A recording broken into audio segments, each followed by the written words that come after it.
Welcome into A to Z Sports Prime Time on a Sunday night, live from Nissan Stadium. Buck Rising here with you from the site of the Tennessee Titans' epic collapse against the New York Giants. An unthinkable way for them to start their season, an unforgivable way for them to start their season with the kind of failure of epic proportions that we just witnessed here tonight. We're going to go through the situations that led to this. We're going to talk about what it foretells heading into the season. We're going to talk about who to blame. And, to try and put a bright cherry on top of this whole thing, we'll do this as a free site and we'll see if we can't make you laugh in the meantime, because I'm sure this is about to turn into a substantial therapy session. So we'll do all those things tonight. You'll hear from Mike Vrabel. Obviously, I'm here at the stadium. We covered the press conferences.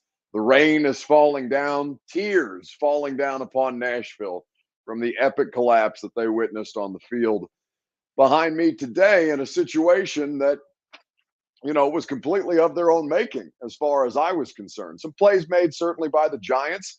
Saquon Barkley looked as good as he has in, probably 5 years. It was a pretty unthinkable thing for them to start the way that they did and then to peter out. But we'll go through all those things tonight.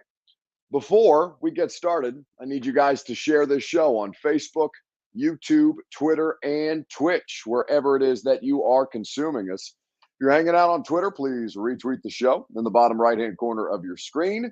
If you are on YouTube or on Twitch, please subscribe to the channel and make sure that you can get our live broadcast wherever it is that we might be, whether it's myself, Austin, Zach, the A to Z Picks Show, all these different things that you can get involved with. Throw a like on the video if you would do so as well.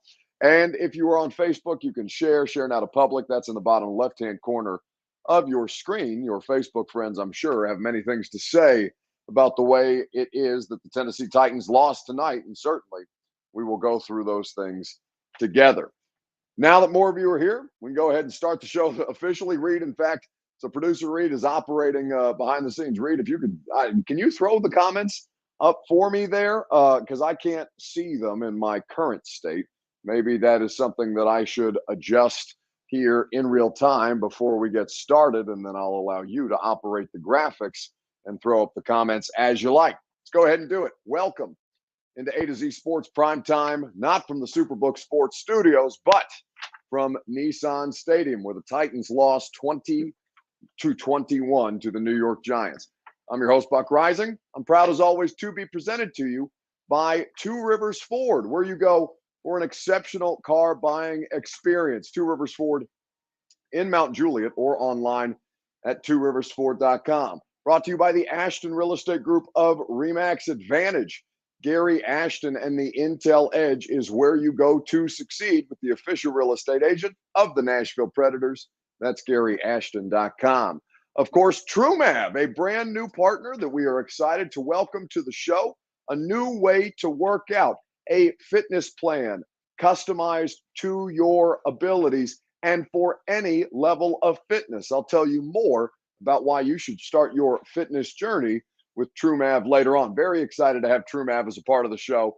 TrueMav, the business operator Worth, who I had the opportunity to meet last week, is a big Titans fan. He was here today. I'm certain that this is not how he would have preferred his partnership with A to Z to debut after an epic collapse. But regardless, TrueMav, a new way to work out. And of course, Superbook Sports, where you go to get in on all the action in the Superbook Sports app. Gambling on football, any other major sport with lines up and available for the rest of the season, Superbook Sports is where you go. So when I came to the stadium today, I've talked about this all week long. We've been talking about this basically since we got the schedule. And of all the things that you thought this was going to come down to over the many, many months and weeks and hours and days that we've spent talking about this, Ryan Tannehill is the player that I was most interested in seeing how he performed. And you know how he performed? About as well as could possibly have been expected. The things that failed them today, their defense in ways that we have not seen really at any other time in the Mike Vrabel era, their offensive play calling and situational awareness, their coaching. which is always perpetually, as I sit here waving my stat sheet around, like some kind of brandishing it like a weapon, the coaching today was something that was a significant problem. And Mike Vrabel, he did take credit, or rather take responsibility for it after the fact. But seeing Mike screw up that way is not something that we're accustomed to. Randy Bullock, who has been the savior of the Titans special teams unit, making field goals time after time after time after the Titans offense didn't finish their drives in the first half, comes back to make the game-winning kick. They put him in a position to succeed, and he misses a 47-yarder after they put him in the best possible position to do so. It is unthinkable to me that we sit here talking about the way that they just flatline, because normally they're not that team. And certainly to the Giants, who are, the New York pass rush today is one of the worst that they will see all year because of the injuries that they've been dealing with. This was not an impressive team that took them out. This was a team that made plays at the right time. I thought Daniel Jones was sneaky efficient. Saquon Barkley looked as good as he has in a considerable amount of time as he's worked his way back from several injuries, including an ACL. There were some impressive things. It's not all bad. The Titans' pass protection and Ryan Tannehill were excellent.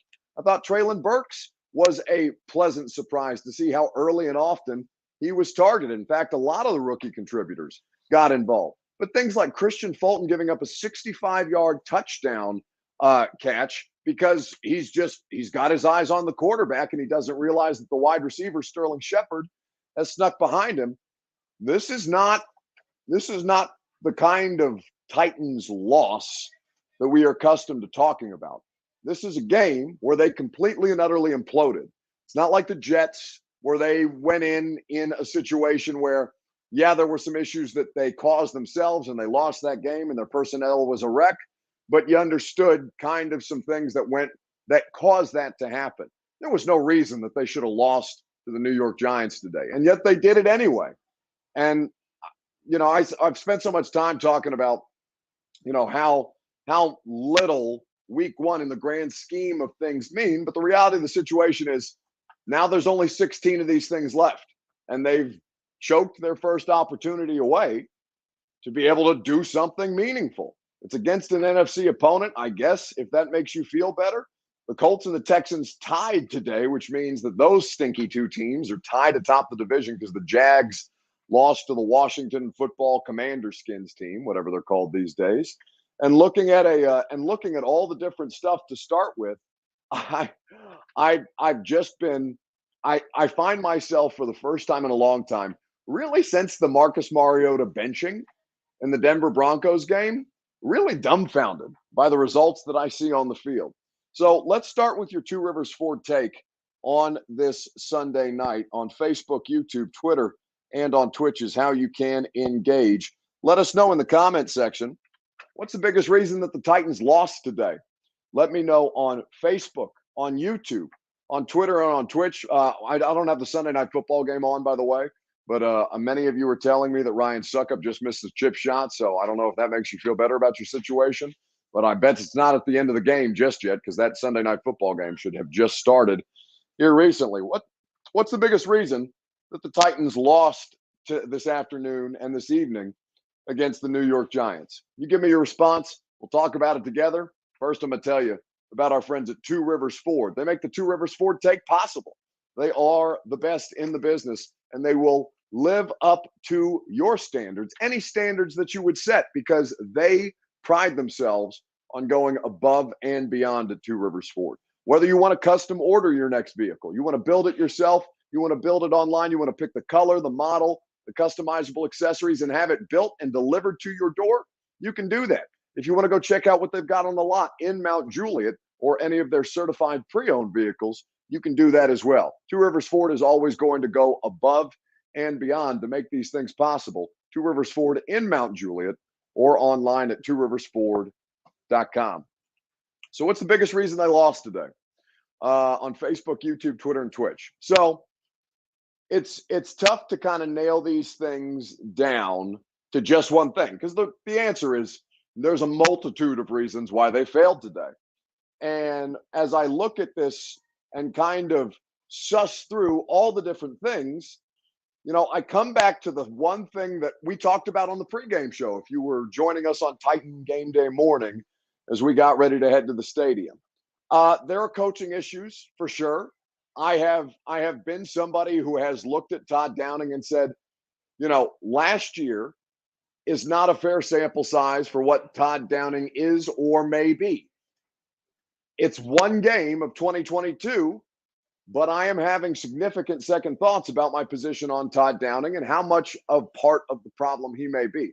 But honestly, I think they could have won the game even with the difficult decisions like a 3rd and 1 tight end around when you've got Derrick freaking Henry on 3rd and 1, like certain situations where you're putting Derrick Henry in the Wildcat for negative yardage. Given the down and distance and the circumstance, they continue to run on first down in ways that frustrate me when it is overwhelmingly more efficient to pass on first down. But it even goes beyond Todd Downing. And in fact, that's probably going to be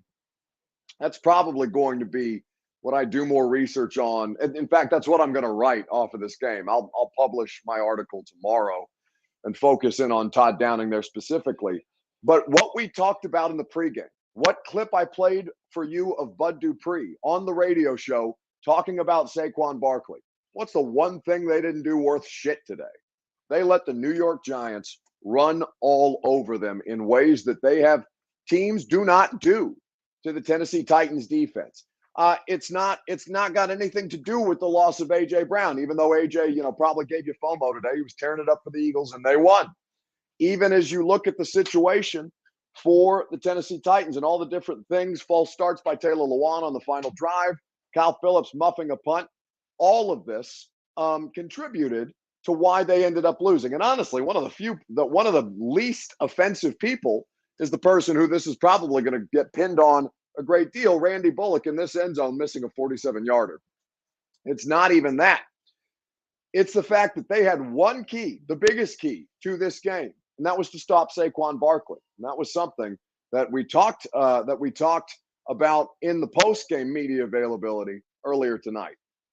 Well, anytime you lose, it's a gut punch. I mean, we put a lot into it, and got started how we want to. Give them a lot of credit. We went flat, and then we weren't able to, get anything going there in the second half. When you say you went flat, Mike, emotionally or just the performance? No, I mean, I just think it's all. It's everybody. The execution. Third down. They hit some big plays. We weren't able to convert in the red zone, and they're defensively just couldn't stop the run. Number one key to the game, and that's why you lose. Not because you miss a field goal at the end of the game. It's a lot of things up to that. How unusual was that, Mike, to not be able to stop the run? That was such a strength for you. Well, obviously, that's something that we've done a good job of. And this is an unforgiving league when you don't play your gaps, or you don't tackle, or you just it's a very unforgiving league, especially with a good back or excellent back.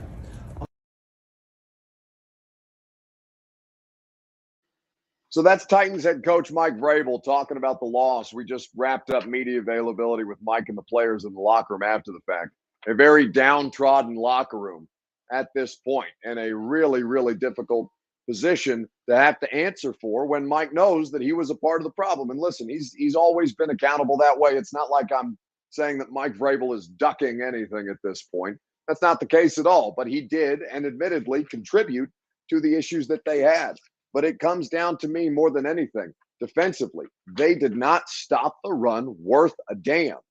Saquon Barkley, and I have my hand, the thing I've been waving around as a weapon wildly, this final statistical sheet that they give us, the book that they give us after every game, the game book.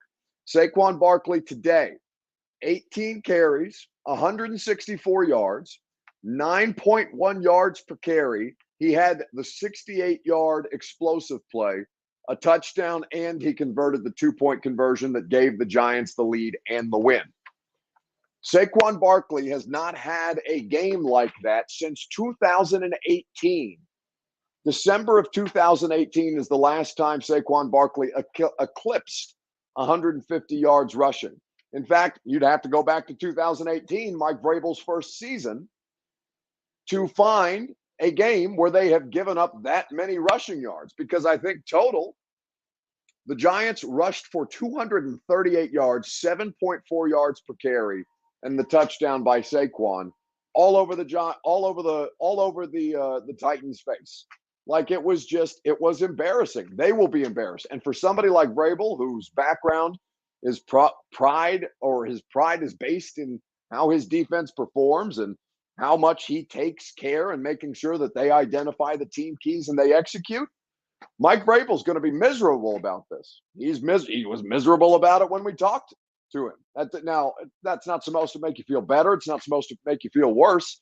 It's just this is a particularly difficult situation. Now, Craig Baxter brings up something that, Greed, if you could throw that last comment from Craig Baxter on Facebook up on the screen, I would appreciate it, because he does make an important point. Craig says, thanks, Buck. You got your wish. The Titans lost, and now you have your audience. Well, I did. You guys did ask me what would be in the best interest of the show, and I told you that if the Titans lost to the Giants, it would inherently benefit what the show does. And I will not lie to you. You guys are going to be more interactive. You guys are going to be more passionate. You guys are going to care more. You're going to call the radio show more. You're going to click more on things that you want to read, because you want to know who's to blame and what the problem is. Listen, I can't tell you how to react, but you asked me before this game what would benefit what do you think would help the show the most? And I told you if they blew it to an inferior team, that would end up being the most beneficial thing for the purposes of media. But that's not, I'm not taking a victory lap in that. I don't care about, wins or losses. I do care about the show doing well, but I'm not actively looking to cause you guys pain that way. But you asked me a question, I'm going to give you an honest answer about it. And the honest answer is, yeah, when shit goes wrong, more people engage with this kind of stuff. I don't make the rules on that. It just always seems to be the reaction. Not so fast on what's best for the show, says David Allen. If you could throw that up there, Reed. If the team falls apart and is, say, 4-8 November, people stop following and watching. That's true. It's a fine line. Tennessee does this all the time. Volunteer fans check out when things start to go poorly. And with all the different, there is a fine line. They ultimately need to be more successful than not. I do acknowledge that. But when you ask me what does better for the show, well, a good team that has disaster befall them does typically better. But the difference between when we've done these things in the past and seasons prior, because it's only week one, and right now, is I don't know that the Titans are a good football team. I know that Tannehill played well. I know that the protection was great. I thought the pass rush was very, very effective. I thought their defensive game plan for Daniel Jones was successful. They got the interception to put them in a position to drive. They made the catch by Kyle Phillips to set up the game-winning field goal. They were there. They were right there. They were 1 point away, even with all their flaws. But when you look at the things fundamentally that broke down here today, I don't know that they're a good football team yet. I don't know that I'll know that, whether they're a good or bad football team, a month from now. We go to Buffalo. They have a long week of rest. They will take advantage of that. There were some injuries, a fair amount, that came up. And, you can point to the officiating, as Brent Woods is making a way too long comment about. And Brent, I just saw the officiating part on the top. I'm not going to go through every element of that with you, but officiating was a part of it. Traylon Burks getting tackled. No, Reed, get that off the screen. It's way too big. Get that out of here. Respectfully to David, who is very passionate about what he's typing there. The officiating is not the overwhelming biggest part of this, as you well know. But what I'm talking to you about is when they went to the Jets, right? Remember when they lost to the Jets last year in New York?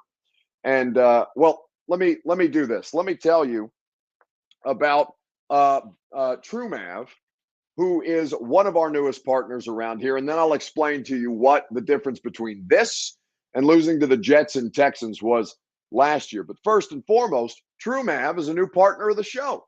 All this weight loss journey stuff, Worth and TrueMav decided that they wanted to be a part of it. Not only are they going to help me meet my fitness goals, but they are going to help you find a new way to work out that most benefits your individual needs. At TrueMav, your first class is free if you're a Nashville resident. It's a boot camp style 45-minute classes. No workout is ever repeated or recycled. They keep it fresh to make sure that your body does not become numb to the different styles of conditioning and training that they're doing. It's an open concept gym. They have the ability for you to have one-on-one personal training sessions. I'm going to do both throughout the course of this because the goal is 200 by Super Bowl. As you well know, memberships are a very, very reasonable $160 a month, and it gets you unlimited classes as well as access to the open gym. It's in the Gulch in a great location. If you're a Middle Tennessee resident, TrueMav, classes for any level of fitness experience. Sign up today in the Mind Body app. All right, so the difference between a loss to the Giants and a loss to the New York Jets last year. Well, when we went to New York last year, and when I covered that game, when I saw the Titans lose, it was a bad loss. The Jets had not won a football game yet, but the Titans were in a bad position. They had personnel deficiencies. There were very few starters available to play. Derrick Henry was available, but he was not at his peak. In fact, the Jets, I thought, played him very well. But I came out of that game saying, okay, they were in it at the end. They were in this at the end too. But the difference being is I knew that the Titans were better than a loss to the Jets. I knew even in the November terrible 4-interception Tannehill game on this very field last year against the Texans that this was a team that was still salvageable, but the health and certain things had kind of thrown them into flux. I don't know that about the 2022 Titans just yet. As I said, I don't know. I'm not going to make any season-long diagnostics off of one game, but I am going to react to what I see in front of me. And what I saw in front of me was an uncharacteristically undisciplined approach by a Titans team that you can almost always trust to do better. And you could not, they were not to be trusted today. In fact, they betrayed your trust. They threw this big home opener party. They had 3-6 Mafia in the house. They were leading at halftime, and they shit the bed. That's what it comes down to. And at the end of the day, how they rebound from this, because now they go to Buffalo on Monday night. How they rebound from this, if they rebound from this, is going to be a significant storyline because their next opponent is an AFC opponent. You're going to see people talking about the Bills glowingly all week long, and the Titans will be stricken from the record because who the hell loses to the New York Giants? And New York, of course, is the larger market size. So they will continue to suck up the conversation, as they should, by the way, to their credit. They won a football game today. But I think that what we are learning and what we see is a situation that may spiral quite quickly, has the potential to. But I think with all these things, it's not about getting rid of A.J. Brown. Their passing game was fine. In fact, I would argue that their passing game is as good as I've seen from them in quite some time. It felt like 2020 again. Now, they didn't finish drives, and that's important. But I do think that comes back to some play calling decisions as much as it does the execution on the players. There is execution problems with the players. Brewer had 2 terrible holds. Lewan had that horrendous false start in the final drive. As we mentioned, Kyle Phillips, I think they ended up, if you count Derrick Henry, they had 4 total drops, I believe, but I wouldn't count Derrick, so I will say 3, and 3 were critical. But with all these different things, I don't know how to get a good read on them just yet, nor will you. But I think the more that you look around at this, there are some things to build upon. In fact, it's the thing that you're most concerned about. The offense looked fine, which is why my issue. We're going to talk about the blame game. In fact, let's talk about the blame game. Who do you put the blame on the most? Who do you put the blame on the most for the Titans falling to the Giants? Let me know on Facebook, YouTube, on Twitter, and on Twitch. We'll talk about it together, just as we have been doing here on the Primetime Show. You let me know whose feet you place the majority of the blame at, and we will discuss at length right after I tell you about the Ashton Real Estate Group of RE/MAX Advantage. GaryAshton.com is where you go for your dream address without the stress. That's where you go for the intel edge. We're doing intel on what the Titans need to correct tonight. You want to make sure that you don't need to make corrections because you're going to trust the team that your favorite teams trust. The official real estate agent of the Nashville Predators and of A to Z Sports Prime Time is GaryAshton.com. They will put you in position to succeed with the Ashton Real Estate Group of RE/MAX Advantage. Make sure you get the intel edge. So, who do you put the blame at the most? Because I know a lot of you want Todd Downing's ass. And I struggle with the Downing thing because, again, I thought the passing game was efficient. I thought Tannehill looked sharp. I thought the 3rd and 1 Chigakonkwo end around was absolute trash. I thought, I think that the thing that jumps out to me about Downing, because I do think there are issues with Todd Downing that we have a large enough sample size to say. And I have been reticent, for lack of a better term, to kind of look at Todd and say, all right, enough. Like, enough with this experiment. It's clearly not working out the way that you need it to. You have a track record coming with you from previously Oakland, now Las Vegas. But, last year was a very, very difficult evaluation. This year, they have all the things to succeed. I thought that the pass protection, I was very impressed with the pass protection on the whole, but still the offensive miscues fired up, the holding, the false start from Lewan, as we talked about the drops, all these different things that you cycle through. Their 3rd down conversion percentage today, as they faltered in the first half. And listen, they settled for field goals. They let this thing get away from them. And I thought that there were some questionable calls to be pulled out of that. But I do think that the more that you go through Todd Downing now, the odd moments when he gets, it sounds cliche, but when he gets too cute, for lack of a better word, I don't understand it. I don't understand how on 3rd and 1 the call isn't just give it to Derrick Henry, goddammit. Just give it to him. He's 6'4". He's 260 pounds. Like, I get I'm a professional second guesser. I get that, having the results in hand is a much easier way to do the analysis than gut feeling. And Mike Vrabel talked about, short yardage packages and all these things and stuff that they had available and they game planned that they had in their arsenal. Okay. The biggest thing in your arsenal is literally a 260-pound running back. Just fucking give it to him. Excuse my language. But I mean, honestly, this is how I know it's a problem, because there's not a correction, or at least there hasn't been so far. And again, I do apologize. Normally I don't like I cuss on the show, but normally I don't drop it like that. But I don't understand the inexplicable moments when you see what they have clearly and obviously in front of them, and they do the thing that makes the least amount of sense in that situation, other than that, they're going to get one over on Brian Dable and Wink Martindale. Okay, maybe every once in a while it works, but the creativity comes at the wrong time. And at a certain point, William Jones says, I wish you could talk like this on the radio. Yeah, I would get my ass fired so fast if I talk like this on the radio, which is why I also love having the primetime show, because it's a more raw and relaxed and honest conversation. You're literally just sitting here in the Titans radio booth with me while I bitch about bad football that I watch. That's what it is. So I think that on the whole, at a certain point, you have to look at it and say, okay, how many opportunities or how many times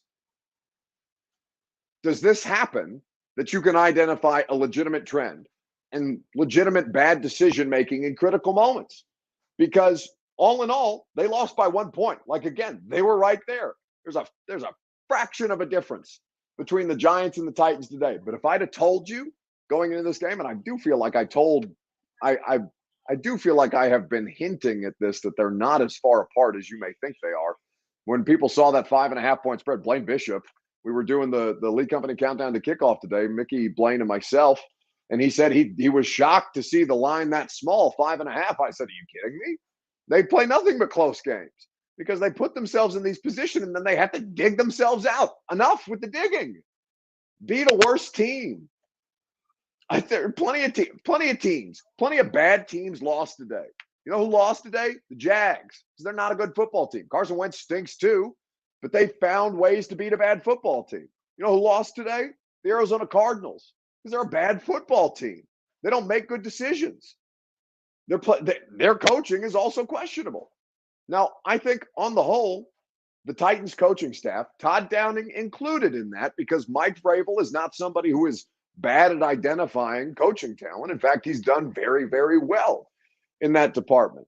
So it's clear that Mike respects Todd Downing's intellect. And for all of the complaining about, oh, Tim Kelly needs to take the reins, Tim Kelly was involved in that game plan today too. Tim Kelly, you can't single out Todd Downing and not understand that Tim Kelly is also a part of these meetings. Now, who ends up making the call itself? Obviously, we don't have the answer to that question, other than it has to go through the process of approval before they trot it out and put it in Tannehill's headset and say, all right, let's give it to Chig on an end around on 3rd and 1. Bleep you. It is so frustrating to watch. And this is somebody who just, like I said, I'm not going to lose any sleep over this night. In fact, I'm going to sleep fantastic because I'm running on about an hour and a half of sleep. I had a wedding in Chicago that I flew in from at 3:30. Well, I got up at 3:30. Well, I got home at 3:30. I went to the airport at 4, and then I was back in Nashville by 7. And by God, we covered a season opener, and we did it in stride, and we did it with great energy and effort. By God, got to coach better, got to play better. But when you see these recurring situations, how could it not drive you insane? Just as somebody who follows the sport. That's what I do. My job is to follow the sport. My job is to chronicle what this particular team does. And what this particular team has done in certain critical situations when it comes to the offensive play calling decision-making has been poor. And it has cost them opportunities to win layups. Today was a layup. And you just tripped and fell all over yourself. You were Daniel Jones. You hit the 80-yard run. I almost fell out of my chair. You hit the 80-yard run, and then you tripped and fell all over yourself at the 20-yard line. You're Daniel Jones today. And Daniel Jones flying back to New York with a win. How the hell does that feel? You shouldn't feel good. They don't feel good about it. You shouldn't feel good about it either. That's the kind of thing that you don't associate with this team very often, even as you understand that the Titans do have a proclivity to lose games like this when they have no business losing and win games that they have no business being in. I don't know. I think the blame game, if you're looking for a biggest source, not the only source, but the biggest source of the problem today, I thought the decision-making in critical moments was particularly inept.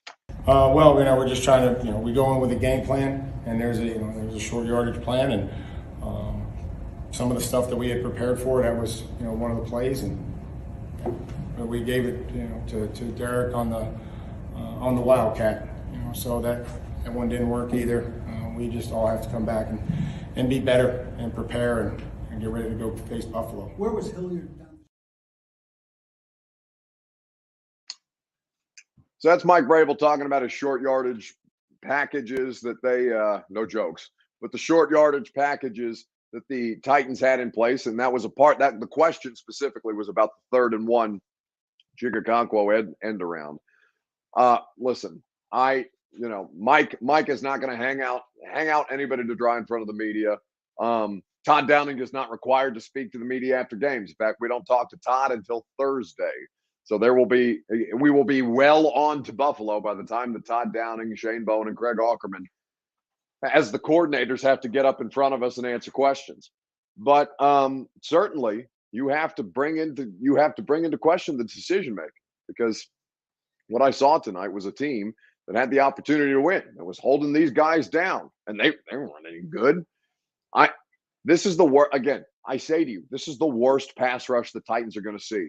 They handled that in stride. They kept Ryan Tannehill clean. They didn't turn the ball over. New York did, and they beat you by a point. That's it. It's the lamest cliche of all time, but it literally is what it is. And now you move on to Buffalo. And that's not exactly an easy opponent to move on to. Anyway, let's do this as a free site. The best thing that I saw on the internet this week, the question that we are going to pose to you guys on Facebook, YouTube, on Twitter, and on Twitch as we sit here broadcasting from Nissan Stadium. Primetime presented by Superbook Sports, of course. The question, which form of football was the drunkest this weekend? Because college football was out of its mind and so was pro. College or pro? That is the question. Which form of football was drunker?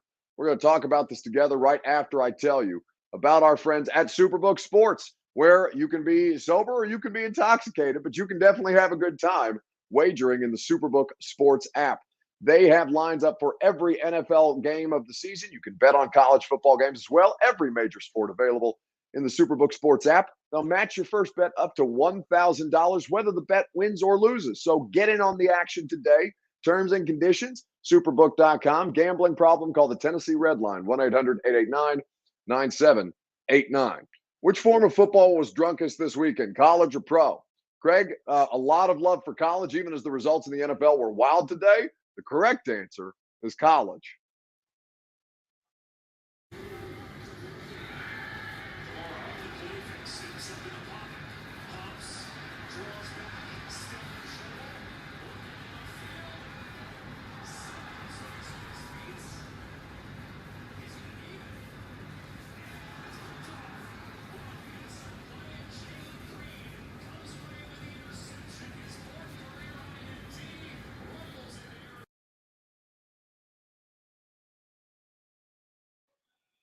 So that was a little Pac-12 after dark. Now, Alabama almost lost to Texas. Tennessee and Pittsburgh played overtime. The Sun Belt went crazy on teams like Texas A&M and all kinds of wonky results across college football. College football is a routine weekend, as Jackie Holbert actually accurately points out. The NFL in week one is weird as well, but I think certainly college football was the drunker entity this weekend. That's going to do it for us tonight from Nissan Stadium. I hope you guys have a great rest of your evening, even as some of you are probably miserable as hell. What I will tell you is that the radio show will start at 10 a.m. tomorrow. You're going to hear from a lot more players. Mike Vrabel's press conference we will carry live for you. And we are going to go through with great dissection Todd Downing and his tenure here in these critical moments with the Tennessee Titans and whether he is cut out to be the offensive coordinator for this team moving forward. And if we have enough information at our disposal to make that determination right now. Radio show at 10. Look forward to having you guys there. Prime time again tomorrow night. I'm certain there'll be Titans things to talk about. We will talk to you tomorrow. Have the great rest of your weekend, as I mentioned. And, we'll do it again a whole nother week before we ship off to Buffalo. See you guys. All right, we haven't scored a point since I came in here. I am gone, guys. What? That's it? We got a couple more questions. No, that's it? Peace out by the GM.